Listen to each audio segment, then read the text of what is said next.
Hablar de devoción es hablar de un concepto que la gran mayoría conocemos o hemos escuchado en otras personas, pero que desafortunadamente muchas veces la realidad difiere del verdadero significado. Es por eso que yo quiero comenzar con el Salmo 96, ya que en este capítulo podemos entender tres formas prácticas en las que podemos llevar a cabo una vida devocional. Y la primera la encontramos del verso 1 al 7, en la que entre todos sus versos dice que nosotros tenemos que dar alabanza y adoración a Dios. Nos insiste, alaba y adora al Señor. Que nuestra vida sea una entrega de alabanza y una vida de adoración al Señor. Y este es el primer aspecto de una vida devocional. Una vida que tiene devoción al Señor es una vida que le alaba y que le adora, y como la palabra de Dios nos dice, en espíritu y en verdad. El verso 8 nos da el siguiente aspecto, y es que nos habla de dar la gloria de vida a su nombre. La gloria de vida es como está escrito: a pesar de mis pensamientos, a pesar de mis ideales y a pesar de mis enseñanzas o de mi cultura. Aquí tengo que ser bien claro y tengo que ser bien consciente de que muchas veces cambiamos lo que está escrito en la palabra por lo que consideramos que es mejor, y con eso alteramos la devoción, alteramos lo que verdaderamente significa tener una vida devocional. Y en el verso 9 dice: adoren al Señor en vestiduras santas. Esto es la forma en que nosotros nos presentamos para dar a Dios. Cualquier aspecto en el que nosotros estemos adorando a Dios, recuerden que todo lo que nosotros hacemos es adoración y alabanza para nuestro Padre. Entonces, cuando yo busco hacer algo, cuando yo busco congregarme, cuando yo busco orar, cuando yo busco ofrendar, cuando yo busco bendecir a una persona, cuando yo busco darle al necesitado, ¿cuáles son esas vestiduras con las que yo me estoy presentando? ¿Cuáles son las verdaderas intenciones del corazón que tengo al estar realizando eso? Y ahí es cuando la palabra de Dios escudriña nuestros corazones, llega hasta lo más profundo y nos puede abordar de una manera confrontante para revelarnos cuál es la verdad de nuestra vida. Si verdaderamente estamos llevando una vida devocional como nos enseña la Escritura, o estamos llevando una vida devocional como la mayoría lo conocemos, que es representar una rutina de acciones. Es entonces cuando la palabra de Dios llega a nuestras vidas y trae luz, no para evidenciarnos, sino para hacernos saber si estamos aplicando el concepto de una vida devocional como nos enseñan las Escrituras, o lo estamos aplicando en la manera en que a nosotros nos conviene más. Un ejemplo que nosotros tenemos que considerar es el ejemplo de Jesús. Para poder hablar de devoción, el ejemplo más grande que tenemos es Jesús, ya que vino, pisó este mundo, pisó esta tierra, y por medio de él podemos aprender muchísimo. Dice Juan 4, versos 31 al 34.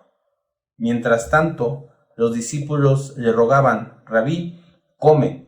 Pero él les dijo: yo tengo para comer una comida que ustedes no saben. Entonces los discípulos se decían entre sí: ¿le habrá traído alguien de comer?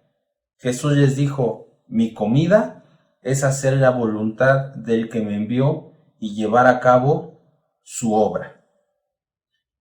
Este primer aspecto de la vida devocional de Jesús se trata precisamente de dar tu vida para hacer la voluntad de Dios, de dar tus ideales, de dar tu cultura, de dar tus pensamientos, para no hacer eso, sino hacer lo que Dios te está mandando a hacer, así como Jesucristo lo realizaba. Él decía: mi alimento, o sea, es tan satisfactorio para mí hacer lo que mi Padre me mandó. Me llena, suple mis necesidades el estar en obediencia a lo que el Padre me dijo que tenía que hacer. Entonces ese es el primer aspecto que podemos considerar importante en la vida devocional de Jesús. Estar sometido a la voluntad de nuestro Padre, estar sometido a la voluntad de Dios. El segundo aspecto que quiero considerar en la vida devocional de Jesús lo encontramos en Juan capítulo 8 versos 1 al 2. Pero Jesús se fue al monte de los olivos. Al amanecer vino otra vez al templo y todo el pueblo venía a él y sentándose les enseñaba. Cuando nosotros queremos tener una vida devocional con Jesús, tenemos que estar dispuestos primeramente a aprender de Él. Primeramente a tener el conocimiento de la verdad para poder llevar ese conocimiento a un grado más, así como lo tuvo Jesús, al grado de enseñar. Pero cuando nosotros leemos todos los evangelios, cuando nosotros lo llevamos a las escrituras, sabemos que Jesucristo crecía en conocimiento y crecía en estatura. Se necesita humildad para saber que no lo comprendemos todo, que nuestro yo y nuestro conocimiento tal vez puede diferir al conocimiento de Dios y al conocimiento que las Escrituras tiene preparado para nosotros. Para poder enseñar necesitamos aprender y para poder aprender se necesita humildad. Y la humildad viene cuando nosotros abrimos los ojos y verdaderamente podemos llegar a la conclusión de que necesitamos algo más, que nuestro espíritu necesita algo más que lo cotidiano, el conocimiento de Dios, que es vida y que es verdad. El tercer aspecto, y es uno de los pilares fundamentales, lo vamos a encontrar en Juan 17, en el verso 1. Estas cosas habló Jesús, y alzando los ojos al cielo dijo: Padre, la hora ha llegado, glorifica a tu Hijo, para que el Hijo te glorifique a ti. Y me refiero a la oración. A tener una vida de oración. Una vida en la que estemos habituados a relacionarnos con nuestro Padre. A relacionarnos con nuestro Dios.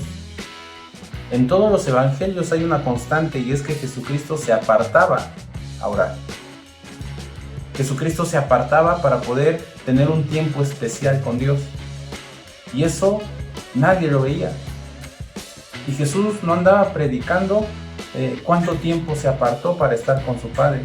Porque ahí es donde confundimos la devoción y a veces la devoción en la práctica es demostrar lo que estoy haciendo para hacerme una mejor persona. Demostrar lo que estoy haciendo para considerarme un mejor ser humano. Que las demás personas que me rodean puedan ver mi devoción. La devoción es espiritual. La devoción está dentro de nosotros. Va a dar frutos, obviamente. El Espíritu Santo va a producir en nosotros frutos sobrenaturales. Frutos que las demás personas van a comenzar a notar. Así como Jesucristo. Jesucristo cuando estuvo en su ministerio, Jesucristo hacía prodigios, hacía señales, hacía maravillas. Grandes cosas que asombraban a las personas, pero esa demostración del poder de Dios no era su devoción se encontraba antes, en estos tres aspectos que yo te mencioné: orando, buscando para aprender y haciendo la voluntad del Padre. Entonces, como referente, tenemos al más grande modelo que nosotros podemos seguir, a Jesucristo. Yo solamente quise tomar en cuenta estos tres aspectos, pero si investigamos y nos metemos de lleno, vamos a encontrar una infinidad de referentes que nos van a decir cómo Jesucristo llevaba su devoción. Vivamos una vida devocional, sincera y espiritual.